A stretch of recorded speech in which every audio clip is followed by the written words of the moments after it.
to the first episode of Cognac Corner.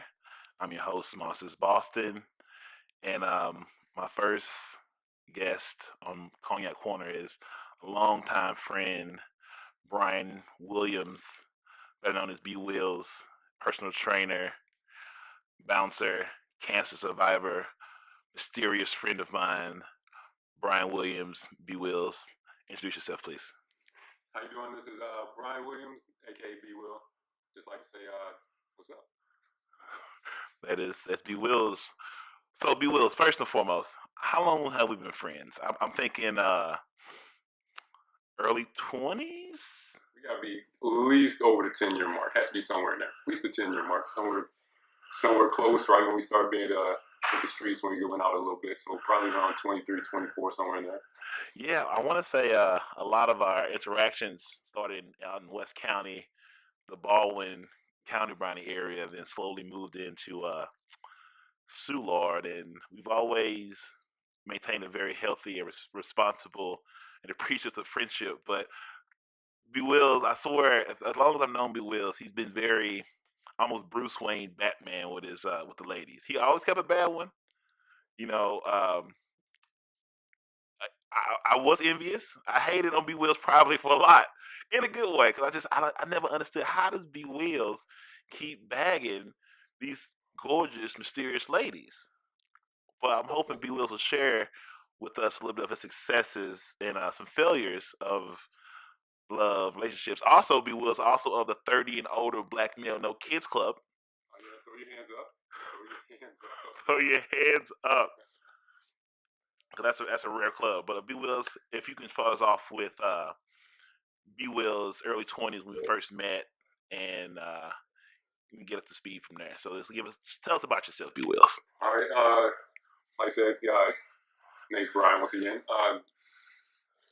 Pretty much former slash current athlete. I'm a track guy, so that's where I basically started out doing the thing when I was younger. Yeah, I went out, things like that. Met up with friends. Darian came around through a mutual friend. We just kicked it off after that. Pretty much the mutual friend kind of disappeared, and we just kept in contact. So that's pretty much how that came along. Throughout the years, we pretty much kept in touch and hung out. We don't go too long without seeing each other, so it's pretty much been a pretty good friendship since the early 20s, like you said. He's so true. That mutual friend is nuts. Um, we definitely outgrown that situation. Found new young ladies that were nuts, but we've always maintained a very healthy and fruitful, and yeah, they always never bought. I never bought even. I mean, maybe nights where I invite them out to maybe Soulard or some or in the city, then we'll turn into a East Side Eyes night, and we were like, "Why are we here? When we don't have the broken hearts and spirits to even be here." But it was always a good time. Always a good time. Always a good time. Um, so you went to school in at Lindenwood, right? Yeah, that's where I ran track there, so that's my college experience, Lindenwood and St. Charles. And you coach there. You coach? We coach? You coach, don't you? Yeah, I coach high school girls cross country and track right now, so I'm helping out, giving back a little bit to the community with my coaching skills. So I enjoy it. Pretty much been doing that for 6, 7 years now. So I like doing it. I'm gonna keep doing it as long as I can. So, ladies, so what you're hearing is over 30, a philanthropist, a no children, and a cancer survivor, which is amazing in itself. Touch on that a little bit. Not, I don't want to give up too much of your business because I want to say I was baffled when it happened. I couldn't believe it was happening, but you definitely were inspiration to us because you made it through. Yeah, I'll give you a little rundown what happened. 2016, early June, January, had some weird stuff going on. Normal. What you think was normal. I think you normal cold or flu or something like that. Uh, Ends up not necessarily getting better, but I was okay and can manage. After a few months of it not getting better, it started getting a little worse. A few stomach pains, hard to eat. Ended up going to a doctor to get a checkup, make sure everything's going all right. After I found one of my lymph nodes in my neck had overgrown, so had to go get that checked out.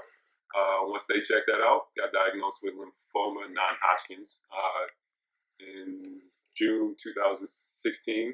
I went through 6 treatments of chemotherapy from June till October 5th. Pretty much, I guess I guess you can say it kicked my ass a little bit, but since I was in pretty decent shape, it actually helped me get through it way better than you would think it would bother most people. So right now I'm good to go. So I just look at that as a experience I don't want to go through again, but I'm okay. Yes. Yes. He made it through, ladies. Yes, he's with us. Life is good. Yes. Give it a round of applause, audience. Yes. Amen to him. Won't you do it? Won't you do it? It's exciting to hear. So, B Wills, being this is the podcast about love, sex relationships. Um, Start off with what physically, what catches your eye about what catches your eye in a woman? Because you're a personal trainer. How long have you been personal training? I've been personal training. I was part time for 2 years. I've been full time 4.5. So you would say 6.5 years. I've been personal training, working on get people healthy. So you get to see the good, the bad, and the ugly, and self improvement environment of the gym. Every day. Okay. So I had a question that was, what do you look for in a woman physically? What attracts your eye? But before we get to that question, how is that? What kind of attention do you get as being a personal trainer at work? Then how does that translate to outside of work? So the attention you get is probably not what you think it is as a personal trainer. Yes, you build relationships with people you see every day, but for the most part, people are intimidated of you. Not necessarily saying I'm not the biggest guy, but I'm in decent shape, but people are intimidated to talk to you. You would think since I'm a trainer, people try to always come up and talk to you and get to know you, but it's not always the case. We usually have to make the first appointment or approach at that point. We end up talking. That's where you make a relationship, either male or female, where you become friends. And like I said, you see pretty much the same people every day if they're worried about their fitness, as much as the trainers are and things like that. Now going to outside is a completely different story. The intimidation completely goes away. Tell it. Especially when there's alcohol involved. Mhm. Intimidation turns into I'm going to talk to him. So it does get a little awkward, especially when it's somebody you don't recognize or somebody you don't want you to talk to you. Either way, it's always handled maturely, and it's just an experience. You just have to be in my shoes to understand. As soon as you see that person you never really get a chance to talk to, they're like, "Oh, that's my favorite trainer. I see you every day," and like you never even said anything. I've seen you for 2 years. I haven't seen you for 2 years, so Yeah. it gets a little awkward. But I think I can handle myself pretty much. Pretty witty, so I come up with stuff to say right off the bat. So. Yeah. The thing about Blue Wills is goofy. He smiles as much as I do. Don't take himself seriously. So that's one of the things we have in common. That regardless if we be in bad situations, be at a party, whatever, we make it through because we know it's not that serious, and we're usually the biggest guys in the room. So no one usually don't want to smoke from either one of us. Nobody works out. So we're intimidating physically, but personality wise, we always want to have a good time first and foremost. So I think so. For me, I was a late bloomer to women, so I didn't really get into the swing of things after high school. So 21 to where we at now. When did you really get your stride and really come into your own with women? I was probably the latest bloom you can get. Really? Yeah, pretty much. Yeah, I was a late start. If you get the idea what I'm talking about, I was late. I was 21. I'm throwing numbers out. Fuck it. I probably was 21 myself. I just wasn't that serious to me. I'm trying to play sports and be healthy. So I'm back to parties. I'm not drinking. I'm the one not drinking. I'm the one taking people home. I'm the one looking after people. I'm the one getting up and going to practice the next day. I just wasn't that worried about girls. Even through high school, college, I just wasn't that worried. I mean, yeah, you like girls and stuff like that. But going off that, I was always a little intimidated to talk to the ones I wanted to. But I can make a friend. But bro. Yes. Yeah. King of the friend zone. Yeah, it was. I was like Shaq trying to shoot a jump shot. My shot was. It was non-existent. If it did happen, it was a blip. So I don't even know how to I didn't know how to talk to girls in that aspect. Hmm. No, I think we have that in common. That's something. Damn. Yeah, we have that in common. It's still a challenge. Um, I think we have that in common where we see women as women, not necessarily objects first. And when you spend a lot of time being friends with women, it's really hard to objectify them in a way to make successful partners be outside friend zone. So that well, we definitely agree with that. That's exactly how it went. I was good at making friends. I had a Yeah, bunch of friends. I knew yeah. everybody, but that was it. Mhm. Pretty much. I think being a late bloomer. I think even now, I want to say I probably only have maybe 3 or 4 like real girlfriends, and I think those will only last maybe 6 months to a year. And I think a lot of that was probably proximity. Like it's really I realize even now, like I'm not ready to be traveling to Baldwin in St. Charles to find someone compatible, or like especially with technology now, who you click with isn't always the closest person around. Right. Yeah. So I get it. I just like I said, late blooms and not really having to make things like that happen. Like I want to Hmm. drive 2 hours to talk to you.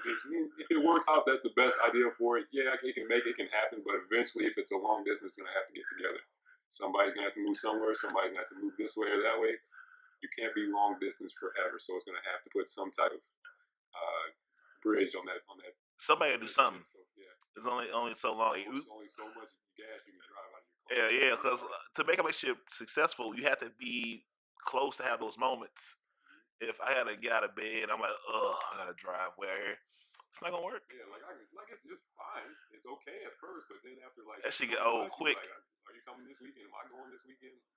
And this was talking about we was talking about St. Louis, St. Charles. Yeah, Now, man. imagine you. Almost. That's a day trip. I had that feeling just driving the ball. And look, I live in the city, live in Baldwin. I work this weekend. And you Uh, got stuff to do. Like you got like I work nights now. Not nights completely, but I do work at a bar now. yeah. Doing security, so I don't want to drive far in the morning. I can get off at 3, 4 in the morning. I don't want to go to St. Charles at 8 in the morning to come visit. Fuck I'm tired. no. You got to either come to me or we let meet in the middle. That's Something. when we get tired. Yeah. So, like I said, it's manageable, but is it something you want to do long term? So, like I Right. said, somebody's gonna have to get on the same page and move close together, something like that. Yeah. I agree. I agree. It has to be some middle ground of a compromise. So proximity we agree upon. Like we both agree personality what keeps you what get you hired for the job. But what kind of look gets the interview? So with that, it's the interview can get kind of not what word I'm looking for is you can get kind of sketchy, I guess. I mean, is it you don't I don't take you as a person that has like a type. I think you give each person, each woman's physicality. I think you might have a range, but I don't think you limit yourself to a type. So let me. This is what I get usually since I be training. So Hmm. what I'll get is I'm intimidated because you're in such good shape. I'm not in good shape as you. Who cares? I'm not that worried about that. I don't expect that to be a thing because people don't do what I do every day. I work at a gym. People can't get there. I don't Right. expect people to be in the type of shape I'm in. Right, because you have the advantage. Like before a grocery store, guess what? Grocery shopping ain't a big thing because you work at the grocery store. Yeah, okay, yeah. Like so people go off of looks can get looked past. Right. It's not that serious. I don't expect a girl to have a 6 pack and the banging booty all the time. It's people, there's regular people that look good too. So Yeah. I don't expect to get the supermodel or talk to the supermodel. Hmm. Just be yourself, and that can get you past the interview portion. Yes. Yes. So, what has been your long relationship, like time wise? Well, I'm just like you. I've only technically probably for real Hmm. had 3 or 4 real relationships. The longest one is a year and a half. Now, do you feel you ever been in like love comes in levels? So, do you feel you ever been in like the I'm gonna ask the question for you, but I want to hear your answer as well. So, you think you have been to like the upper echelons, like love to where you're thinking this might be the one that fits me best, or like the love where I love you, I want to make you happy, but I'm still undecided.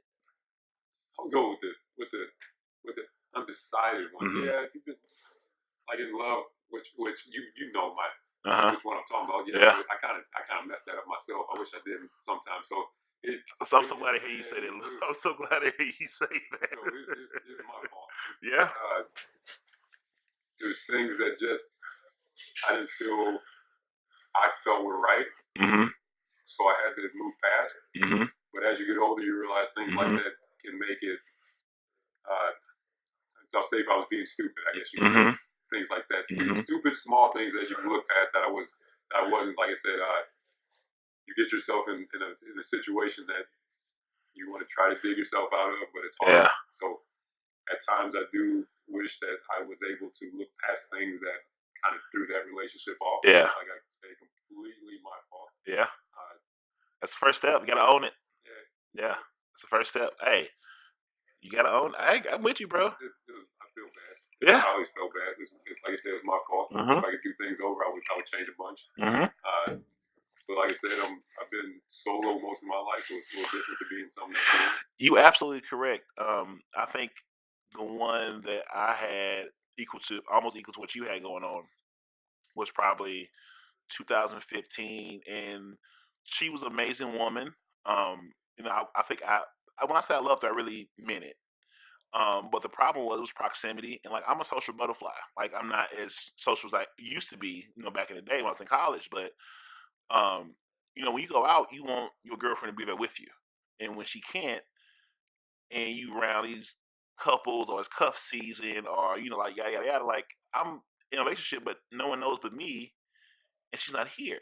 And that sort of wears on you. Then my life got busy to where I couldn't travel the ball and spend weekends out there, and I was being social director D on this weekend and at home boyfriend this weekend. After a while, I'm like, I'm just better off just going home and going to sleep. It's the same thing for me. Proximity. Yeah. I usually get off. I got off work usually 7, 8 o'clock. She wouldn't get off till 9, 9:30. Mm-hmm. A big gap, 30-minute drive is not fun doing that. Fuck no. Especially when you got to be up in the morning. Hell yeah. Then you got to get up, deal with traffic, all that stuff. It was just a big deal. Not saying that's the end of the main reason it ended, but still, that's it's a part. It's a real thing. Like, and what's the amazing thing is, I swear, not to say bad things about women in the city, and maybe it's me, and I'll take my blame of maybe not doing my parts and maybe doing a better job of figuring them out, or at least shooting my shot. But like the dopest chicks I've met or I've clicked with that sort of was open minded either wasn't from St. Louis or they were from like surround St. Louis city. Maybe just me. I don't, whatever it is. But like every chick that I've had success with has been from St. Louis County or further. Or if she does live in the city, she's from Kentucky or she's from wherever it may be. I'm like, I don't understand what is something in the city water that makes it so hard to connect at the level I'm at with chicks in the city. I don't get it. don't bother me. I don't worry about. As long as you mention main thing, if you can make me laugh, we can get past the interview process. That's all you gotta do. If you make me laugh, which I laugh all the time, we're doing pretty good. So I can get past the distance thing. We just have to be on some type of schedule where I see you, Yeah. you see me off day here, off day there. We just have to make sure that we're able to. We shouldn't be going like 4 or 5 days without seeing each other if we're in that Right. relationship. So that gets Right. kind of hard. But like I Yeah. said, I can get past the distance thing. We just have to figure out what works together. And I think women gotta understand either you want a man that's busy and one man that's broke. One of the two. Because if you broke, busy broke, it makes sense. You could be busy and broke. What are you doing? Somewhere you need some help. And I think I listened to something on Instagram, and this guy was explaining how his wife was a coat that he had to grow into because she was better than him. To where you don't want a wife that's a lead that's not gonna bring you up, but you want a woman that's gonna motivate you. A woman can never change a man. I need women to hear this and understand you as a woman cannot make a man change. Now you can motivate him to change himself, but it has nothing to do really with you as a woman. He has to say, okay, I have this woman that's giving me a chance, and I want to make myself better for her. Then you grow into where she's at, because the woman always better than man. Just what it is. I trust a woman with my life before I trust a man for a lot of different reasons. So you can carry another human for 9 months. You can help me get my shit together for a year, whatever it may be. It just struck home that you have to be mindful and mature in yourself as a man to know where your flaws at, or any help, and sometimes see a woman that's willing to help you grow in places you can't help yourself grow.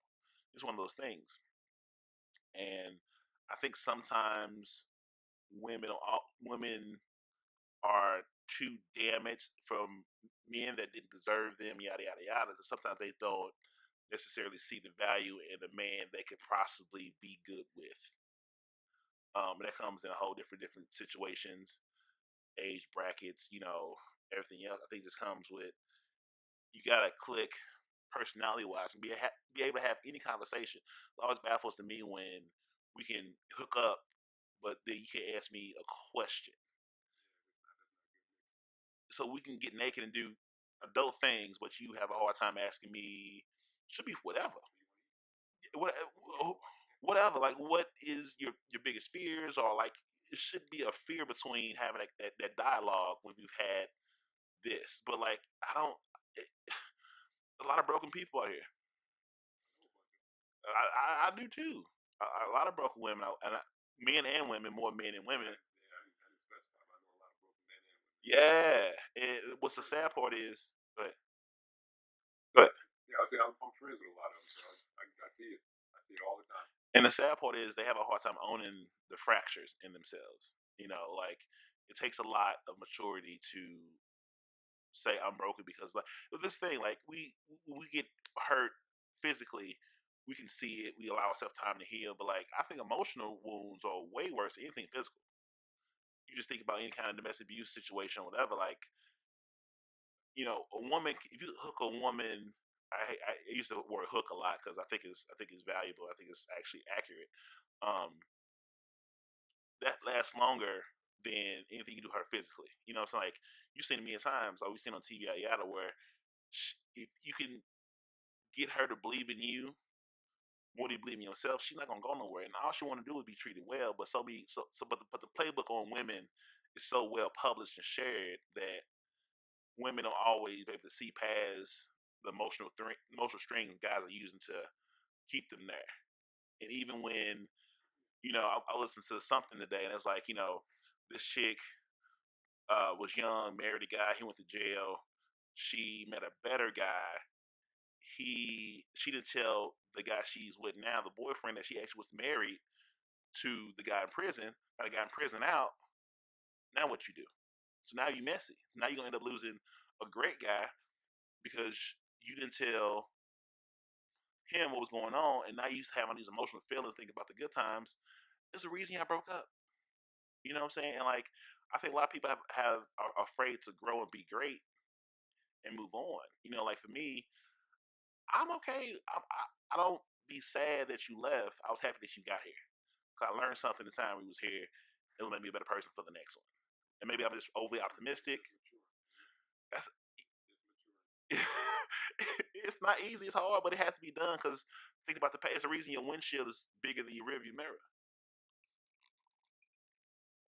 It's a big thing. Um. So I mean, I guess my next question would be how you make this fall with no kids, but you just explained, your priorities as the person more than what she can do for you, more how you guys are compatible. Well, with the no kids thing, I just think I always take precautions so that doesn't happen. You got to prepare yourself for situations that are going to cause that to happen. They sell Plan Bs in Walmart over the counter, $50 a pill. Just saying. I mean, yeah, I know that. Doesn't matter how I know that, but yes, responsible contraceptives is a very good thing. I got a story. So I went to Planned Parenthood to just get my biannual and get checked out. We used to go to my main doctor and get that taken care of, but for a reason he was out of town, I want to get it done, yada yada yada. So I walk in, you got your protesters outside, which I feel, like you okay, you want to protest unborn babies, but then you're okay with war. So I should die at 18, not whatever. Another conversation. So get there, first time there, You walk in, you get greeted. Just like a little bit of a lie detector, metal detector to get in there. Safety first.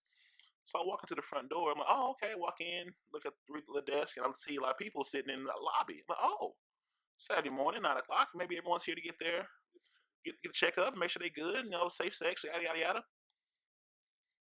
So the receptionist, oh, so I'm here to blah blah blah. She's like, that's downstairs. I was like, so what are all these people sitting in this room for? It was, and then she told me it was for the scoop scoop. I said, now, now I see why her face is sad. He's frustrated. Now I look a little deep into why everyone sitting in this room like it was full. This is Saturday morning. I said, wow, don't want to be sitting in this room. I go downstairs, not a soul in the check room. I was like, so if y'all had been down here, you would have been up there. I said, I was baffled. Like I was so positive. Like, yeah, we safe sex, get your test done, make sure you ain't got nothing. STDs, HIVs, yes. I'm like, yes, bitch, yes.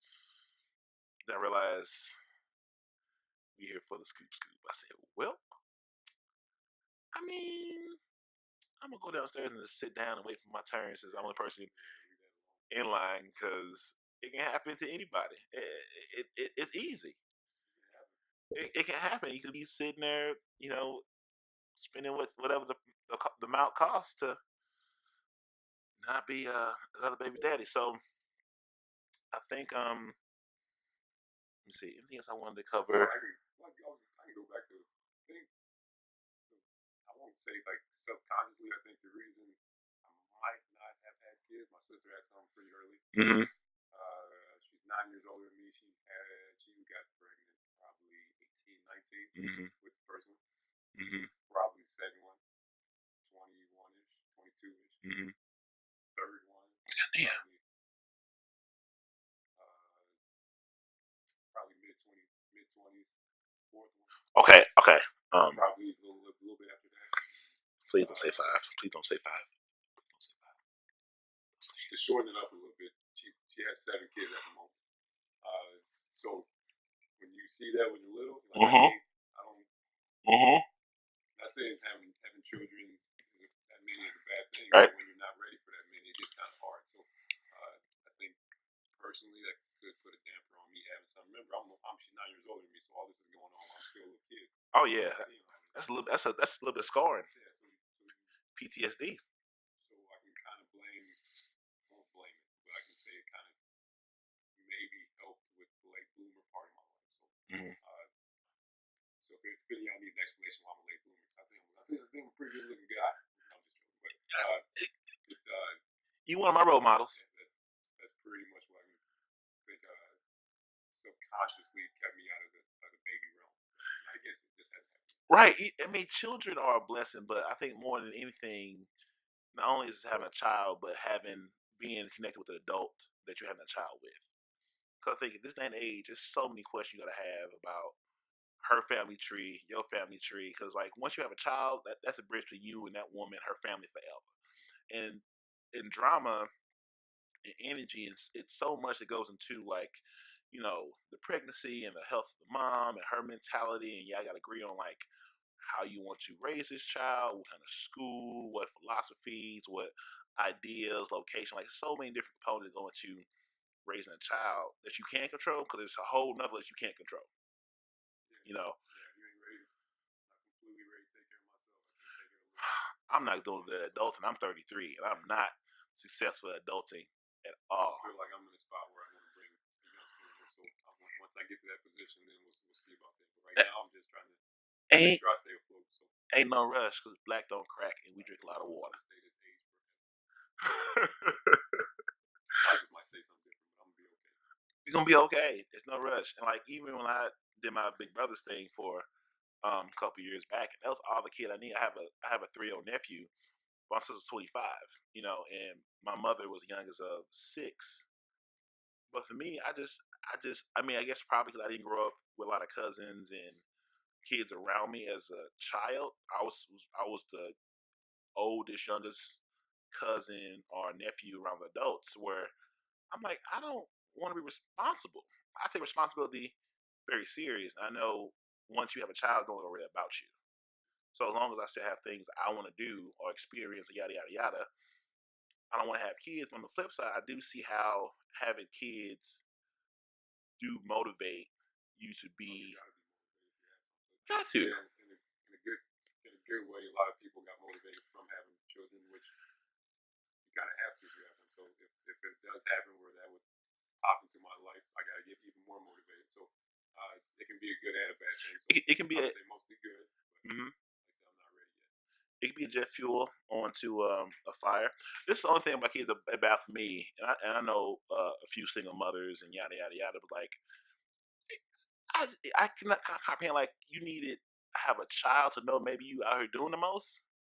Like, don't you just know you're doing the They most? doing the most with children. So I So understand. yeah, some out here just living like they ain't got no kids. I'm like, Yeah, like I said, I see. I work at a bar, man. I see it. I know we got kids out there, but I see y'all in here every weekend. Where kids at?